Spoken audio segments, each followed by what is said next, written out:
என்னதான் இதை கேரளாவில் கண்டுபிடிச்சிருந்தாலும் இதை ஃபேமஸ் ஆக்குனது என்னவோ நம்ம ஊரில் தான். ஹோட்டலில் கூட இந்த அளவுக்கு டேஸ்ட் கிடைக்காது. அவ்வளோ சூப்பராக ரொம்ப சுலபமாக வீட்டிலையே ஒரு சூப்பரான கிளி பரோட்டா எப்படி ரொம்ப சுவையாக செய்கிறதுனா இந்த வீடியோவில் பார்க்க போகிறோம். Welcome to Pappa's kitchen. இப்போ முதல்ல அந்த சால்னா செய்யணும். அதுக்கு ஒரு ப்ரெஷர் குக்கரில் கொஞ்சமாக ஆயில் சேர்த்துறேன். ஆயில் நல்லா சூடானதும் ஒரு பிரிஞ்சி இலை, கொஞ்சம் கல்பாசி, கொஞ்சமாக சோம்பு, ஒரு சின்ன துண்டு பட்டை, கிராம்பு, ஏலக்காய் எல்லாம் சேர்த்து நல்லா பொரிஞ்சு வந்ததும் ஒரு கப் வெங்காயம் பொடியாக கட் பண்ணிவிட்டு சேர்க்குறேன். சேர்த்துட்டு நல்லா வதக்கி விட்டுருங்க.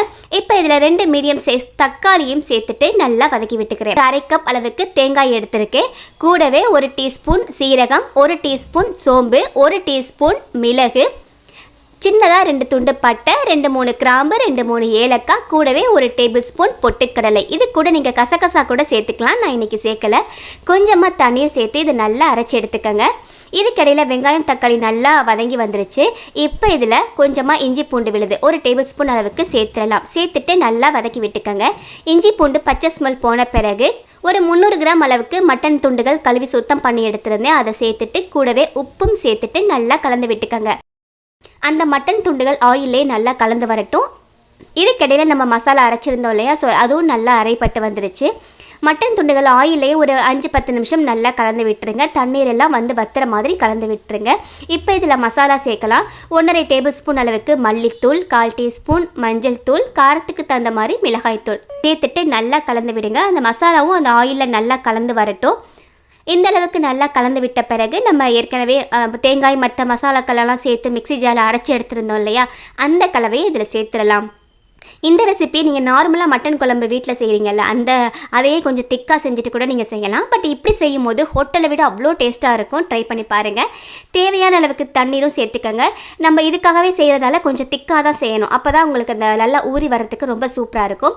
ஸோ வெயிட் வச்சு 4-5 விசில் மட்டன் பீசஸ் நல்லா வெந்து வந்த பிறகு ஓப்பன் பண்ணி பாருங்கள். இந்த அளவுக்கு திக்னஸோட மட்டன் துண்டுகள் நல்லா சாஃப்டாக வெந்திருக்கு.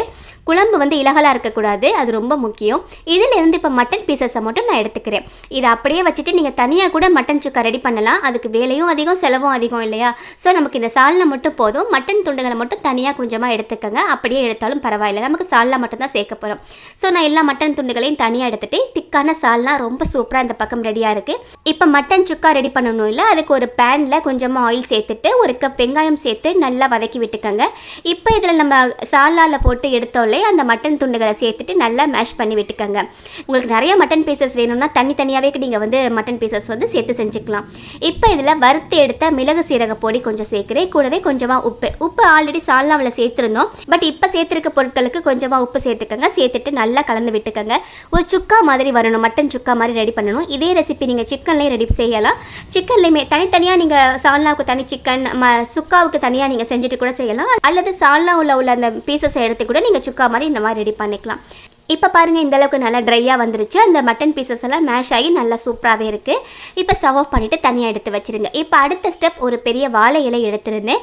அந்த இலையில் நீங்கள் அப்படியே வச்சு ஃபோல்ட் பண்ண முடியாது, இலைகள் வந்து உடைய ஆரம்பிக்கும் இல்லையா. அதனால் நெருப்பில் இந்த மாதிரி லேசாக காட்டி எடுத்துக்கோங்க. நெருப்பில் காட்டும் போது நீங்கள் எவ்வளோ வளைச்சாலுமே சூப்பராக இருக்கும். நெருப்பில் எல்லா பக்கமுமே நெருப்பு படுற மாதிரி வாழை இலைகளை வந்து லேசாக வாட்டி எடுத்துட்டு அதில் இப்போ வந்து பரோட்டா வைக்க போகிறோம். ஸோ நான் 2 பரோட்டா வச்சுருக்கேன். 2 லேயராகவும் வைக்கிறேன், 3 லேயராகவும் வைக்கலாம். 2 லேயர் அவ்வளோ ஃபில்லிங்காக இருக்கும். ஸோ நான் 2 லேயர் தான் வைக்க போகிறேன். ஒரு பரோட்டா வச்சுட்டு நம்ம ரெடி பண்ண சால்னாவை மேலே சேர்த்துடலாம். சால்னா நிறையவே சேருங்க. அந்த பரோட்டா ஃபுல்லாகவே சால்னா இருக்கிற மாதிரி நல்லா திக்கான சால்னா வேற இல்லையா. ஸோ நல்லா திக்காக சேர்த்துக்கங்க. இந்த அளவுக்கு சேர்த்துட்டு மேலே நம்ம மட்டன் சுக்கா மாதிரி ரெடி பண்ணோம்ல, அதை கொஞ்சம் சேர்த்துருங்க. சால்னாவில் நம்ம தனியாக மட்டன் போட்டு இதில் தனியாக மட்டன் போட்டோன்னா ரொம்ப ஹெவி லோடடாக தெரியும்ல. ஸோ அதனால் நான் வந்து அந்த மட்டனே எடுத்து யூஸ் பண்ணியிருக்கேன். இது ரொம்ப பட்ஜெட் ஃப்ரெண்ட்லியாக இருக்கும், ரொம்ப டேஸ்ட்டாகவும் இருக்கும். இது மேலே கொஞ்சம் பொடியாக கட் பண்ண கொஞ்சம் வெங்காயம் சேர்த்துக்கங்க. இதில் உங்களுக்கு முட்டை பிடிக்கணும், ஆஃப் பாயில் அல்லது ஆம்லெட் மாதிரி முட்டை போட்டு இதில் கீழே இதுக்கு இடையில நீங்கள் பட் நான் முட்டை சேர்க்கலை, ஜஸ்ட் வெங்காயம் மட்டும் சேர்த்துருக்கேன். இதுக்கு மேலே மறுபடியும் இன்னொரு பரோட்டா வச்சு அதுக்கு மேலே மறுபடியும் சால்னாவை நீங்கள் வச்சுக்கலாம். கீழே உள்ள லேயர்லையுமே நீங்கள் சால்னா வச்சுட்டு அதுக்கு மேலே பரோட்டா வச்சுருக்கலாம். நான் இன்றைக்கி பரோட்டா மேலே தான் எல்லாமே அடுக்கி வச்சிட்ருக்கேன். மறுபடியும் மேலே சால்னா வச்சுட்டு இந்த மாதிரி இலைகளை வந்து ஃபோல்ட் பண்ணி ஒரு கயிறு வச்சு நல்லா கட்டி எடுத்துருங்க. நல்லா ஊறி இருக்கணும். அந்த சால்னா நம்ம நிறையா சேர்த்தா தான் அந்த பரோட்டா நல்லா ஊறி நல்லா சாஃப்டாகவும் டேஸ்ட்டாகவும் இருக்கும். ஸோ ஒரு கயிறு, நூல் அல்லது வாழை இலை நார் ஏதாவது இருக்கும்ல, ஸோ அதை வச்சு நல்லா கட்டிடுங்க. ரொம்ப டைட்டாக வேணால் ஜஸ்ட் இந்த மாதிரி முடிச்சு போட்டு கட்டினா போதும். இந்த ரெசிபியை நீங்கள் சிக்கன்லேயும் ட்ரை பண்ணலாம். நான் இன்றைக்கி மட்டன் இருக்கிறதால மட்டனில் ட்ரை பண்ணியிருக்கேன். பாருங்கள், இந்த மாதிரி இருக்குது. இப்போ ஒரு பாத்திரத்தை அடுப்பில் வச்சுட்டு நம்ம ரெடி பண்ணி வச்சுருக்கோம்ல அதை உள்ளே வச்சுட்டு கொஞ்சமாக தண்ணீர் அடி பிடிச்சிடாமல் இருக்க கொஞ்சமாக தண்ணீர் சேர்த்துக்கோங்க.